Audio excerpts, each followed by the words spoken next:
ಕೇಂದ್ರ ಸರ್ಕಾರದ ವಿರುದ್ಧ ಕಾಂಗ್ರೆಸ್ನಿಂದ ತೆರಿಗೆ ಯುದ್ಧ. ರಾಷ್ಟ್ರ ರಾಜಧಾನಿಯಲ್ಲಿ ಇವತ್ತು ಕಾಂಗ್ರೆಸ್ ಶಕ್ತಿ ಪ್ರದರ್ಶನಕ್ಕೆ ರೆಡಿಯಾಗಿದೆ.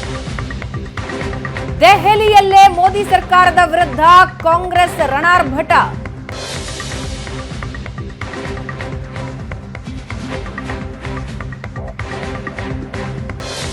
ನನ್ನ ತೆರಿಗೆ ನನ್ನ ಹಕ್ಕು ಘೋಷಣೆಯ ಅಡಿ ಕಾಂಗ್ರೆಸ್ ಸಂಗ್ರಾಮ ಸಾರಿದೆ. ಸಿಎಂ ಡಿಸಿಎಂ ಸಚಿವರು ಶಾಸಕರು ಪ್ರತಿಭಟನೆಯಲ್ಲಿ ಭಾಗಿಯಾಗ್ತಾರೆ. ಜಂತರ್ ಮಂತರ್ನಲ್ಲಿ ರಾಜ್ಯ ಕಾಂಗ್ರೆಸ್ ನಾಯಕರು ಧರಣಿಗೆ ಮುಂದಾಗಿದ್ದಾರೆ. ನಿನ್ನೆನೇ ದೆಹಲಿಗೆ ಸಿಎಂ ಡಿಸಿಎಂ ಸಚಿವರು ಶಾಸಕರು ಹೋಗಿದ್ದಾರೆ. ಬೆಳಗ್ಗೆ 10:30ರಿಂದ ಮಧ್ಯಾಹ್ನ 1 ಗಂಟೆವರೆಗೂ ಪ್ರತಿಭಟನೆ ಮಾಡ್ತಾರೆ. ಆ ಪ್ರತಿಭಟನೆಯಲ್ಲಿ ಕಾಂಗ್ರೆಸ್ನ ಸಚಿವರು, ಶಾಸಕರು, ಸಂಸದರು ಭಾಗಿಯಾಗ್ತಾರೆ.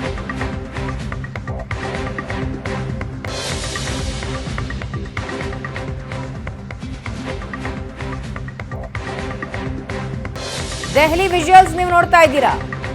ಜಂತರ್ ಮಂತರ್ನಲ್ಲಿ ಪ್ರತಿಭಟನೆ ನಡೆಸೋದಕ್ಕೆ ಸಿದ್ಧತೆ ನಡೀತಾ ಇದೆ. ಮತ್ತೊಂದು ಕಡೆ ಸಚಿವರು, ಸಂಸದರು, ಶಾಸಕರು ಈಗಾಗಲೇ ದೆಹಲಿ ತಲುಪಿದ್ದಾರೆ.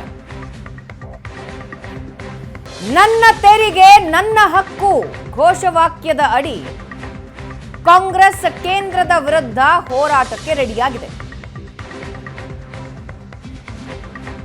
ಅತಿ ಹೆಚ್ಚು ತೆರಿಗೆ ಕಟ್ಟಿ ಅದರಲ್ಲಿ ಅತ್ಯಂತ ಕಡಿಮೆ ಪಾಲು ನಮಗೆ ನೀಡಲಾಗ್ತಾ ಇದೆ, ಅನುದಾನಗಳಲ್ಲಿ ತಾರತಮ್ಯ ಮಾಡಲಾಗ್ತಾ ಇದೆ ಅನ್ನೋ ಆರೋಪ ಕಾಂಗ್ರೆಸ್ನದ್ದು.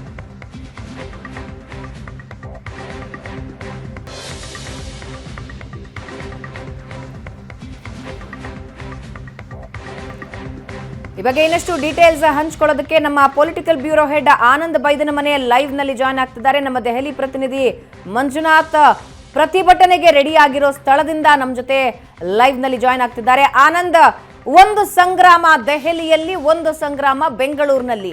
ಇವತ್ತು ಕಾಂಗ್ರೆಸ್ ಬಿಜೆಪಿ ಒಂದ್ ರೀತಿ ಮುಖಾಮುಖಿ ಯುದ್ಧಕ್ಕೆ ರೆಡಿ ಆಗಿರೋದನ್ನ ನಾವು ನೋಡ್ತಾ ಇದ್ದೀವಿ. ಸೊ ಯಾವ ರೀತಿ ಕಾಂಗ್ರೆಸ್ ಸಂಗ್ರಾಮಕ್ಕೆ ರೆಡಿ ಆಗಿದೆ?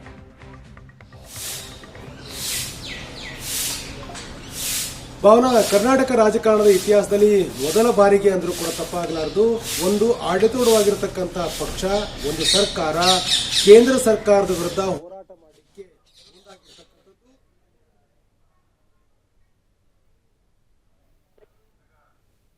ನೀಡಿಕೆಯಲ್ಲಿ ಕೇಂದ್ರ ಸರ್ಕಾರ ತಾರತಮ್ಯ ಮಾಡ್ತಾ ಇದೆ. ಅತಿ ಹೆಚ್ಚು ತೆರಿಗೆ ಸಂಗ್ರಹವಾದರೂ ಕೂಡ ಕಡಿಮೆ ತೆರಿಗೆ ಪಾಲ ನಮಗೆ ಕೊಡ್ತಾ ಇರತಕ್ಕಂಥದ್ದು ವಿರೋಧಿಸಿ ಇವತ್ತು ಹೋರಾಟಕ್ಕೆ ಇಳಿದಿರುವಂತದ್ದು. ಹಾಗಾಗಿ ಸಹಜವಾಗಿ ಇದು ಆಡಳಿತಾತ್ಮಕವಾಗಿರುವಂತಹ ಸಂಘರ್ಷಕ್ಕೆ ವೇದಿಕೆ ಅಂದ್ರೂ ಕೂಡ ತಪ್ಪಾಗಲಾರದು. ಯಾಕಂದ್ರೆ ಮೊದಲ ಬಾರಿಗೆ ಒಂದು ಸರ್ಕಾರ, ರಾಜ್ಯ ಸರ್ಕಾರ ಕೇಂದ್ರದ ವಿರುದ್ಧ ಇಷ್ಟು ದೊಡ್ಡ ಮಟ್ಟದಲ್ಲಿ ಹೋರಾಟವನ್ನ ಬೀದಿಯಲ್ಲಿ ನಿಂತು ಮಾಡತಕ್ಕಂಥ ಸನ್ನಿವೇಶ ಕ್ರಿಯೇಟ್ ಆಗಿದೆ ಅಂದ್ರೆ ನಿಶ್ಚಯವಾಗಿಯೂ ಕೂಡ ಇರ್ತಕ್ಕಂಥ ಸಂಬಂಧಗಳು ಅತ್ಯಂತ ತೀರ ಹಳಸಿದೆ ಅಂತಕ್ಕಂಥದ್ದು ಬಹಳ ಸ್ಪಷ್ಟವಾಗಿ ಕಂಡು ಬರ್ತದೆ. ಆ ಕಾರಣಕ್ಕಾಗಿ ರಾಜ್ಯ ಸರ್ಕಾರ ಇವತ್ತು ಕರ್ನಾಟಕದಲ್ಲಿ ದೊಡ್ಡ ಪ್ರಮಾಣದಲ್ಲಿ ತೆರಿಗೆ ಸಂಗ್ರಹವಾಗಿದ್ರು ಕೂಡ ನಮಗೆ ಕೊಡ್ತಕ್ಕಂಥ ತೆರಿಗೆಗಳ ಪಾಲು ಬಹಳ ಕಡಿಮೆ ಇದೆ. ಆ ಕಾರಣಕ್ಕಾಗಿ ನಮಗೆ ಬರಬೇಕಾಗಿರ್ತಕ್ಕ ತೆರಿಗೆ ಪಾಲು ಕೊಡಲೇಬೇಕು. ಕಳೆದ 5 ವರ್ಷಗಳ ಅವಧಿಯಲ್ಲಿ ಆಗಿರ್ತಕ್ಕಂಥ ಕೊರತೆಯ ಸುಮಾರು 62,000 ಕೋಟಿ ರೂಪಾಯಿಗಳ ಏನು ತೆರಿಗೆ ಪಾಲು ಕೊರತೆ ಆಗಿದೆ, ಅದನ್ನು ನಮಗೆ ನೀಡಲೇಬೇಕು ಅಂತ ಹಕ್ಕೊತ್ತಾಯವರು ಮಂಡಿಸುವಂತ ಹಿನ್ನೆಲೆಯಲ್ಲಿ ದೆಹಲಿಯಲ್ಲಿ ಇವತ್ತು ಪ್ರತಿಭಟನೆ ಆಗ್ತಾ ಇದೆ. ದೆಹಲಿಯಲ್ಲಿ ಇವತ್ತು ಬೆಳಗ್ಗೆ 11 ಗಂಟೆ ನಡೀತಕ್ಕಂಥ ಪ್ರತಿಭಟನೆಯಲ್ಲಿ ಸ್ವತಃ ಮುಖ್ಯಮಂತ್ರಿ ಸಿದ್ದರಾಮಯ್ಯ, ಡಿಸಿಎಂ ಡಿಕೆ ಶಿವಕುಮಾರ್ ಸೇರಿದಾಗೆ ಸಚಿವ ಸಂಪುಟದ ಸಹೋದ್ಯೋಗಿಗಳು, ಶಾಸಕರುಗಳು, ವಿಧಾನ ಪರಿಷತ್ ಸದಸ್ಯರುಗಳು, ರಾಜ್ಯಸಭಾ ಮತ್ತು ಲೋಕಸಭೆಯ ಸದಸ್ಯರು ಸೇರಿದಾಗೆ ಇಡೀ ಕಾಂಗ್ರೆಸ್ ಪಾಳೆಯ ಕೇಂದ್ರ ಸರ್ಕಾರದ ವಿರುದ್ಧ ಹೋರಾಟ ಮಾಡುವಂತ ನಿರ್ಧಾರವನ್ನು ತೆಗೆದುಕೊಂಡು ಇವತ್ತು ಬೀದಿಯಲ್ಲಿ ಪ್ರತಿಭಟನೆಯನ್ನು ಮಾಡ್ತಾ ಇದೆ. ಜಂತರ್ ಮಂತರ್ನಲ್ಲಿ ನಡೀತಕ್ಕಂಥ ಈ ಒಂದು ಪ್ರತಿಭಟನೆ ಇದು ಕೇವಲ ಒಂದು ರಾಜಕೀಯವಾಗಿರತಕ್ಕಂಥ ಸಂದೇಶ ಅಲ್ಲ, ಬದಲಾಗಿ ಒಂದು ರಾಜ್ಯ ಸರ್ಕಾರ ಇನ್ನು ಕೇಂದ್ರ ಸರ್ಕಾರದ ವಿರುದ್ಧ ಸಂಘರ್ಷಕ್ಕಿಳಿತಕ್ಕಂಥ ಒಂದು ಸ್ಪಷ್ಟವಾಗಿರ್ತಕ್ಕಂಥ ಮುನ್ನುಡಿ ಅಂದ್ರೂ ಕೂಡ ತಪ್ಪಾಗಲಾರದು. ಯಾಕೆಂತಂದ್ರೆ ಕರ್ನಾಟಕ ಸರ್ಕಾರ ಬೇರೆ ಬೇರೆ ಅನುದಾನದ ಅಂದ್ರೆ ಬೇರೆ ಬೇರೆ ಅನುದಾನ ನಿರೀಕ್ಷೆಯಲ್ಲಿ ಇದ್ದ ಸಂದರ್ಭದಲ್ಲಿ ಕೇಂದ್ರ ಸರ್ಕಾರ ಅನುದಾನ ಕೊಟ್ಟಿಲ್ಲ ಅಂತಕ್ಕಂಥ ಆರೋಪವನ್ನ ಕಾಂಗ್ರೆಸ್ ಸರ್ಕಾರ ಮಾಡ್ತಾ ಇದೆ. ಮತ್ತು ತೆರಿಗೆ ಪಾಲನ್ನು ಕೂಡ ನಮಗೆ 5 ವರ್ಷಗಳ ಅವಧಿಯಲ್ಲಿ 62,000 ಕೋಟಿ ರೂಪಾಯಿಗಳ ಕೋತ ಆಗಿದೆ ಅಂತಕ್ಕಂಥ ಸರ್ಕಾರದ ವಾದ. ಹೀಗಾಗಿ ಕೇಂದ್ರದ ಮೇಲೆ ಒತ್ತಡ ಹಾಕಬೇಕು ಅನ್ನುವಂಥ ಕಾರಣಕ್ಕಾಗಿ ಇವತ್ತು ಇಡೀ ಸರ್ಕಾರ ಪ್ರತಿಭಟನೆಯ ಹಾದಿ ಹಿಡಿದಿರ್ತಕ್ಕಂಥದ್ದು. ಆ ಕಾರಣಕ್ಕಾಗಿ ಮುಖ್ಯಮಂತ್ರಿ ಸೇರಿದಾಗೆ ಎಲ್ಲ ಸಚಿವರುಗಳು, ಶಾಸಕರುಗಳು ಸೇರಿದಾಗೆ ಎಲ್ಲರೂ ಕೂಡ ಇವತ್ತು ದೆಹಲಿಗೆ ಬಂದಿದ್ದಾರೆ. 11 ಗಂಟೆಗೆ ಪ್ರತಿಭಟನೆ ಆರಂಭಗೊಳ್ಳುತ್ತೆ.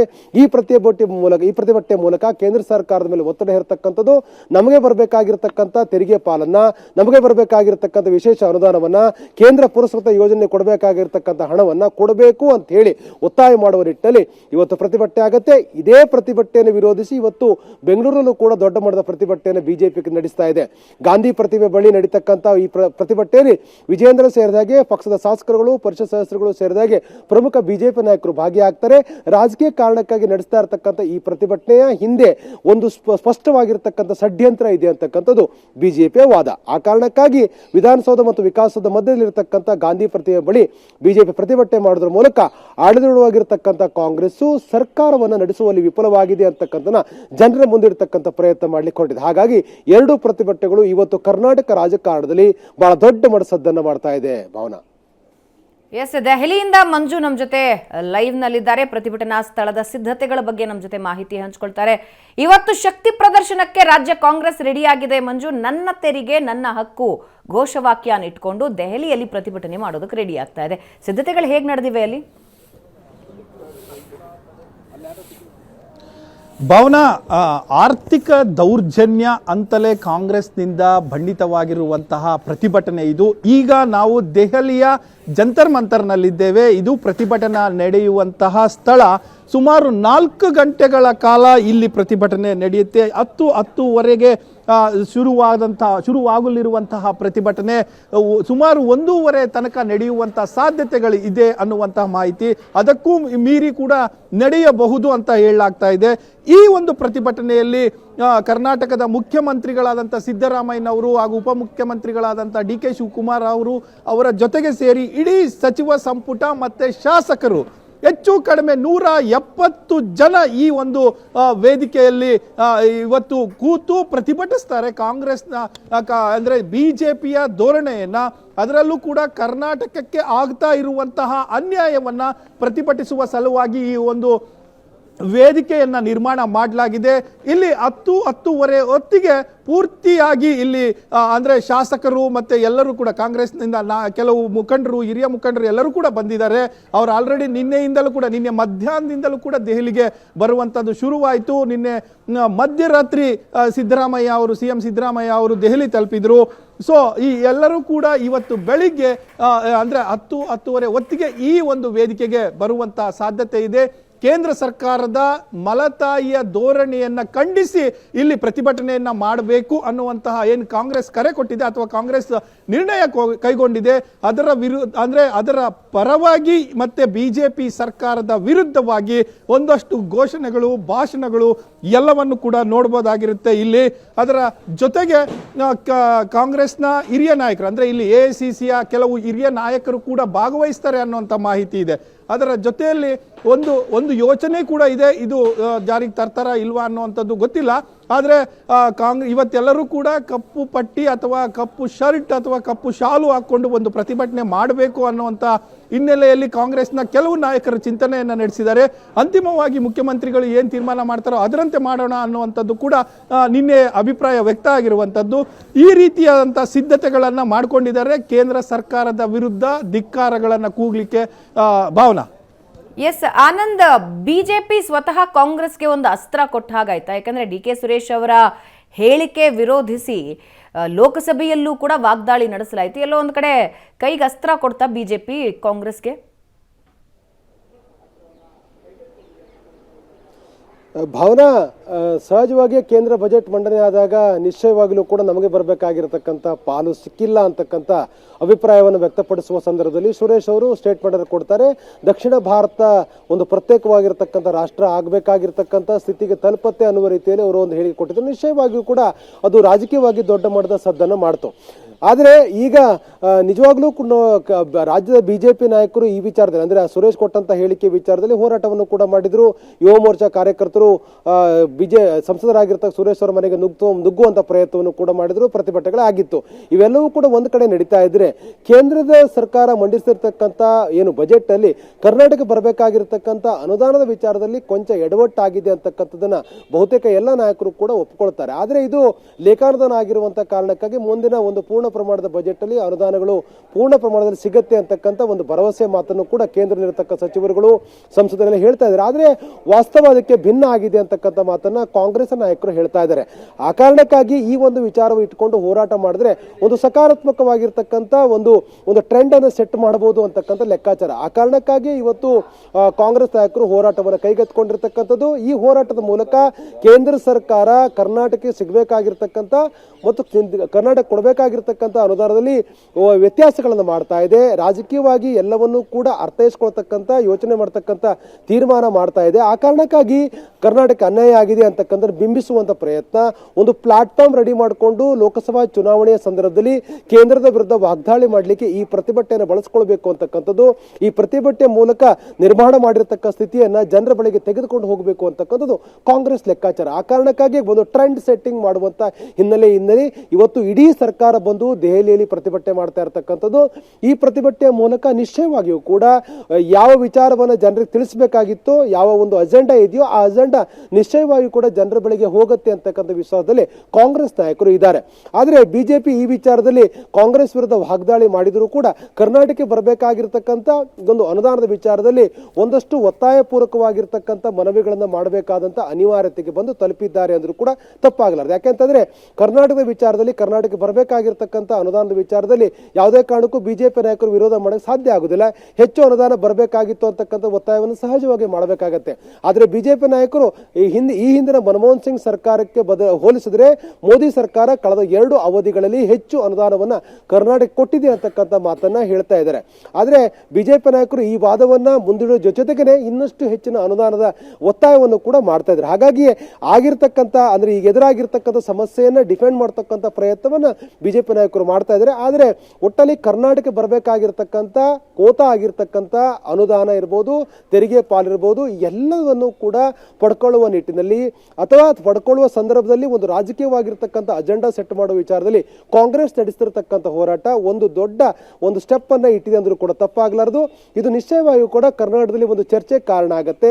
ಏನಾಗಿದೆ, ಕರ್ನಾಟಕ ಎಷ್ಟು ಅನ್ಯಾಯ ಆಗಿದೆ, ಕಳೆದ 5 ವರ್ಷಗಳಲ್ಲಿ ಎಷ್ಟು ತೆರಿಗೆ ಪಾಲು ಕೋತಾ ಆಗಿದೆ ಮತ್ತು ವಿಶೇಷ ಅನುದಾನ ಬರುವುದರಲ್ಲಿ ಎಲ್ಲ ವ್ಯತ್ಯಾಸಗಳಾಗಿದೆ, ಅಥವಾ ಕೇಂದ್ರ ಪುರಸ್ಕೃತ ಯೋಜನೆಗಳಿಗೆ ಬರಬೇಕಾಗಿರ್ತಕ್ಕಂಥ ಅನುದಾನದಲ್ಲಿ ಆಗಿರ್ತಕ್ಕಂಥ ನಷ್ಟ ಏನು, ಮತ್ತು ಕೇಂದ್ರದ ಯೋಜನೆಗಳು ಕರ್ನಾಟಕದಲ್ಲಿ ಜಾರಿಯಾಗುವ ಸಂದರ್ಭದಲ್ಲಿ ಆಗಿರ್ತಕ್ಕಂಥ ಸಮಸ್ಯೆಗಳೇನು, ಮತ್ತು ಕೇಂದ್ರದ ಸಂಸದರು ಈ ವಿಚಾರದಲ್ಲಿ ಎತ್ತಿರ್ತಕ್ಕಂಥ ಧ್ವನಿ ಏನು, ಮತ್ತು ರಾಜ್ಯ ಸರ್ಕಾರದ ಮನವಿಗೆ ಕೇಂದ್ರ ಸರ್ಕಾರ ನಿಶ್ಚಯವಾಗಿ ಕೂಡ ಸ್ಪಂದಿಸಿರ್ತಕ್ಕಂಥ ರೀತಿ ಹೇಗೆ, ಮತ್ತು ಕರ್ನಾಟಕದಲ್ಲಿರ್ತಕ್ಕಂಥ ಪಕ್ಷಕ್ಕೂ ಮತ್ತು ಕೇಂದ್ರದಲ್ಲಿರ್ತಕ್ಕಂಥ ಪಕ್ಷದ ಮಧ್ಯೆ ರಾಜಕೀಯವಾಗಿರ್ತಕ್ಕಂಥ ವೈರುಧ್ಯ ಇರುವಂತಹ ಕಾರಣಕ್ಕಾಗಿ ಈ ವಿಚಾರದಲ್ಲಿ ಕೇಂದ್ರ ಸರ್ಕಾರ ಹೇಗೆ ನಡೆದುಕೊಂಡಿದೆ, ಈ ಎಲ್ಲ ವಿಚಾರಗಳು ಕೂಡ ನಿಶ್ಚಯವಾಗಿಯೂ ಕೂಡ ಚರ್ಚೆ ಆಗುತ್ತೆ. ಆ ಚರ್ಚೆ ಆಗಬೇಕು ಅನ್ನುವಂಥ ಕಾರಣಕ್ಕಾಗಿಯೇ ಕಾಂಗ್ರೆಸ್ ಇವತ್ತು ಪ್ರತಿಭಟನೆ ಮಾಡ್ತಾ ಇರತಕ್ಕಂಥದ್ದು. ಈ ಪ್ರತಿಭಟನೆ ಮೂಲಕ ಒಂದು ಅಜೆಂಡಾ ಸೆಟ್ ಮಾಡಬೇಕು ಅಂತಕ್ಕಂಥದ್ದು. ಯಾಕಂದ್ರೆ ಕೇಂದ್ರದ ವಿರುದ್ಧ ಒಂದು ವಾಗ್ದಾಳಿ ಮಾಡಲಿಕ್ಕೆ ಇದು ಪ್ರಬಲವಾಗಿರ್ತಕ್ಕಂಥ ಅಸ್ತ್ರ ಅನ್ನೋದು ಮನವರಿಕೆ ಆಗಿರ್ತಕ್ಕಂಥ ಹಿನ್ನೆಲೆಯಲ್ಲಿ ಸ್ವತಃ ಮುಖ್ಯಮಂತ್ರಿಗಳೇ ಈ ವಿಚಾರದಲ್ಲಿ ಒಂದು ತೀರ್ಮಾನ ತೆಗೆದುಕೊಂಡು ಎಐಸಿಸಿ ಅನುಮತಿಯೊಂದಿಗೆ ಈ ಒಂದು ಪ್ರತಿಭಟನೆಯನ್ನು ಹಮ್ಮಿಕೊಂಡಿದ್ದಾರೆ. ಈ ಪ್ರತಿಭಟನೆಯಲ್ಲಿ ಸ್ವತಃ ಅವರು ಭಾಗವಹಿಸಿದ್ದಾರೆ. ಈ ಪ್ರತಿಭಟನೆಯಲ್ಲಿ ಕರ್ನಾಟಕದ 136 ಕಾಂಗ್ರೆಸ್ ಶಾಸಕರು ಪ್ಲಸ್ 29 ವಿಧಾನ ಪರಿಷತ್ ಸದಸ್ಯರುಗಳು ಮತ್ತು 5 ಜನ ರಾಜ್ಯಸಭಾ ಸದಸ್ಯರು, ಓರ್ವ ಲೋಕಸಭಾ ಸದಸ್ಯ ಸೇರಿದಾಗೆ ಇಡೀ ಕಾಂಗ್ರೆಸ್ ಈ ಪ್ರತಿಭಟನೆಯನ್ನ ಮುನ್ನಡೆಸಿಕೊಂಡು ಹೋಗ್ತಾ ಇದೆ. ಈ ಪ್ರತಿಭಟನೆ ಮೂಲಕ ಒಂದು ಅಜೆಂಡಾ ಸೆಟ್ ಮಾಡುವಂತ ಪ್ರಯತ್ನವನ್ನು ಮಾಡ್ತಾ ಇದೆ. ಕೇಂದ್ರದ ತಾರತಮ್ಯದ ವಿರುದ್ಧ ತಮ್ಮದೇ ಆದಂತ ರೀತಿಯಲ್ಲಿ ಒಂದು ಗಟ್ಟಿ ಧ್ವನಿಯಲ್ಲಿ ಹೋರಾಟ ಮಾಡತಕ್ಕಂತ, ಗಟ್ಟಿ ಧ್ವನಿಯಲ್ಲಿ ಹೇಳ್ತಕ್ಕಂಥ ಪ್ರಯತ್ನವನ್ನು ಕೂಡ ಕಾಂಗ್ರೆಸ್ ಮಾಡ್ತಾ ಇದೆ. ಈ ಪ್ರತಿಭಟನೆ ನಿಶ್ಚಯವಾಗಿಯೂ ಕೂಡ ಆಗ್ಬೇಕಾಗಿರ್ತಕ್ಕಂಥ ಪರಿಣಾಮಗಳನ್ನು ಉಂಟು ಮಾಡೋದ್ರಲ್ಲಿ ಯಾವುದೇ ರೀತಿಯ ಅನುಮಾನ ಇಲ್ಲ ಅಂತಕ್ಕಂಥ ಚರ್ಚೆಗಳು ಶುರುವಾಗಿದೆ. ಎಸ್, ಕೇಂದ್ರ ಸರ್ಕಾರದ ಕೊನೆಯ ಭಾಷಣದಲ್ಲಿ ಮುಂದೆ ನಾವೇ ಅಧಿಕಾರಕ್ಕೆ ಬರ್ತೀವಿ ಅನ್ನೋ ಘೋಷವಾಕ್ಯ ಮೊಳಗಿಸಿದ್ರು ಮೋದಿ. ಲೋಕಸಭೆಗೆ ಸಿದ್ಧತೆಗಳನ್ನ ಬಿಜೆಪಿ ನಡೆಸ್ತಾ ಇರೋ ಸಂದರ್ಭದಲ್ಲಿ ರಾಜ್ಯದ ವಿಷಯಕ್ಕೆ ಬರೋದಾದ್ರೆ ಮತ್ತು ದಕ್ಷಿಣ ಭಾರತಕ್ಕೆ ವಿಷಯಕ್ಕೆ ಬರೋದಾದ್ರೆ ಒಂದು ನರೇಟಿವ್ ಬಿಲ್ಡ್ ಮಾಡುವಂತಹ ಪ್ರಯತ್ನನ ಕಾಂಗ್ರೆಸ್ ಮಾಡ್ತಾ ಇದೆ. ಅಂದ್ರೆ ದಕ್ಷಿಣ ಭಾರತಕ್ಕೆ ಅನ್ಯಾಯ ಆಗ್ತಾ ಇದೆ, ದಕ್ಷಿಣ ಭಾರತದ ರಾಜ್ಯಗಳಿಗೆ ಅನ್ಯಾಯ ಆಗ್ತಾ ಇದೆ ಅಂತ. ಸೊ ಲೋಕಸಭೆಯ ಚುನಾವಣೆ ಹತ್ರ ಇರೋದರ ಹಿನ್ನೆಲೆಯಲ್ಲಿ ಕಾಂಗ್ರೆಸ್ನ ಈ ಪ್ರತಿಭಟನೆ ಯಾವ ರೀತಿ ಇಫೆಕ್ಟ್ ಮಾಡಬಹುದು?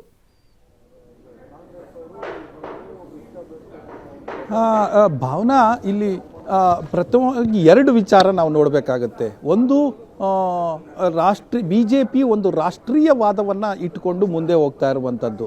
ಅದಕ್ಕೆ ಕೌಂಟ್ರ್ ಕೊಡಲಿಕ್ಕೆ ರಾಷ್ಟ್ರೀಯವಾದದ ಎಲಿಮೆಂಟು ಈಗ ಸದ್ಯಕ್ಕೆ ಕಾಂಗ್ರೆಸ್ ಬಳಿ ಕಾಣಿಸ್ತಾ ಇಲ್ಲ. ಹಾಗಾಗಿ ಅವರು ರೀಜನಲ್ ಟೇಕನ್ನು ಮಾಡ್ತಾ ಇದ್ದಾರೆ. ಹಿಂದಿನ ನೀವು ಬಿಹಾರ್ ಚುನಾವಣೆ ಅವೆಲ್ಲವನ್ನ ನೀವು ನೋಡಿದಾಗ ಜಾತಿ ಗಣಿತ ಅಸ್ತ್ರ ತಂದರು, ಅದು ಅಷ್ಟರ ಮಟ್ಟಿಗೆ ಯಶಸ್ಸಾಗಲಿಲ್ಲ. ಸೊ ಈವನ್ ಬೇರೆ ಈ ಮಧ್ಯಪ್ರದೇಶ ಇರ್ಬೋದು, ರಾಜಸ್ಥಾನ ಇರ್ಬೋದು, ಅಲ್ಲೆಲ್ಲವೂ ಕೂಡ BJP ಸರ್ಕಾರ ಬಂತು. ಸೊ ಅಲ್ಲಿ ಆಗಲಿಲ್ಲ. ಈಗ ಉಳಿದಿರುವಂತಹ ಹೊಸ ಸ್ಟ್ರಾಟಜಿ ಅನ್ಬೋದು, ಅಥವಾ ನಮ್ಮ ಹಕ್ಕು ನಾವು ಕೇಳಲಿಕ್ಕೆ ನಮಗೆ ಅವಕಾಶ ಇದೆ ಅನ್ನುವಂಥ ಕಾರಣವನ್ನು ಮುಂದಿಟ್ಟುಕೊಂಡು ಈ ಒಂದು ಪ್ರಯೋಗ ಮಾಡಿರುವಂಥದ್ದು ಕರ್ನಾಟಕದಿಂದ. ಅಂದರೆ ಟ್ಯಾಕ್ಸ್ ಇದನ್ನು ಕೇಳಬಾರ್ದ ಹಾಗಾದರೆ ಅನ್ನುವಂಥ ಪ್ರಶ್ನೆ ಬಂದಾಗಲೂ ಕೂಡ ಕೇಳಬೇಕು. ಇದು ನಮ್ಮ ಹಕ್ಕು, ನಮಗೆ ಪಡ್ಕೊಳ್ಳುವಂಥ ಇದೆ. ಯಾಕಂದರೆ ನಾವು ತೆರಿಗೆಯನ್ನು ಪಾವತಿ ಮಾಡ್ತೀವಿ, ಅದರ ಏನು ಲಾಭ ನಮಗೆ ನಮ್ಮ ರಾಜ್ಯಕ್ಕೆ ಆಗಬೇಕು ಅನ್ನುವಂಥ ಉದ್ದೇಶವನ್ನು, ಸದುದ್ದೇಶವನ್ನು ಮುಂದೆ ತೋರಿಸ್ಕೊಂಡು ಬರ್ತಾ ಇರುವಂಥದ್ದು. ಆದರೆ ಇದು ದಕ್ಷಿಣ ಭಾರತಕ್ಕೆ ಹರಡಿರುವಂಥ, ಅಂದರೆ ದಕ್ಷಿಣದ ಎಲ್ಲ ರಾಜ್ಯಗಳು ಕೂಡ ಇದಕ್ಕೆ ಕೈ ಜೋಡಿಸ್ತಾ ಇರುವಂಥದ್ದು. ಯಾಕೆ ಅಂತ ಅಂದರೆ ಎಷ್ಟು ಸಂಗ್ರಹ ಆಗ್ತಾ ಇದೆ ದಕ್ಷಿಣ ರಾಜ್ಯಗಳಲ್ಲಿ, ಅದರ ಅಭಿವೃದ್ಧಿಗೆ ಅಷ್ಟೇ ಪ್ರಮಾಣದ ಹಣ ಕೇಂದ್ರದಿಂದ ಬರ್ತಾ ಇಲ್ಲ ಅನ್ನುವಂಥದ್ದು. ಒಂದಲ್ಲ ಒಂದು ಕ್ರೈಟೀರಿಯಾವನ್ನು ಮುಂದೆ ಇಟ್ಟುಕೊಂಡು, ಯಾಕಂದರೆ ಜನಸಂಖ್ಯೆ ಮೇಲೆ ನಾವು ನಿರ್ಧಾರ ಮಾಡಿದ್ವಿ, ಹಣಕಾಸು ಆಯೋಗ ನಿರ್ಧಾರ ಮಾಡುತ್ತೆ, ಅದೇ ರೀತಿ ಬೇರೆ ಬೇರೆ ಮಾನದಂಡಗಳು ಅಂದರೆ ಕ್ರೈಟೀರಿಯಾಗಳನ್ನು ಇಟ್ಟುಕೊಂಡು ನಮಗೆ ಸಿಗಬೇಕಾದಂಥ ಪಾಲನ್ನು ಸರಿಯಾಗಿ ಕೊಡ್ತಾ ಇಲ್ಲ ಅನ್ನುವಂಥ ಆರೋಪವನ್ನು ಇಟ್ಕೊಂಡು ಈಗ ಒಂದು ಹೊಸ ಅಸ್ತ್ರವನ್ನು ಪ್ರಯೋಗ ಮಾಡ್ತಾ ಇದೆ ಕಾಂಗ್ರೆಸ್ಸು. ಅದು ಎಷ್ಟರ ಮಟ್ಟಿಗೆ ಸಕ್ಸಸ್ ಆಗುತ್ತೆ ಅನ್ನುವಂಥದ್ದು ನೋಡಬೇಕಾಗುತ್ತೆ. ಭಾವನಾ. ಎಸ್, ಧನ್ಯವಾದ ಮಂಜು, ಧನ್ಯವಾದ ಆನಂದ್ ನಿಮ್ಮೆಲ್ಲ ಮಾಹಿತಿಗೆ.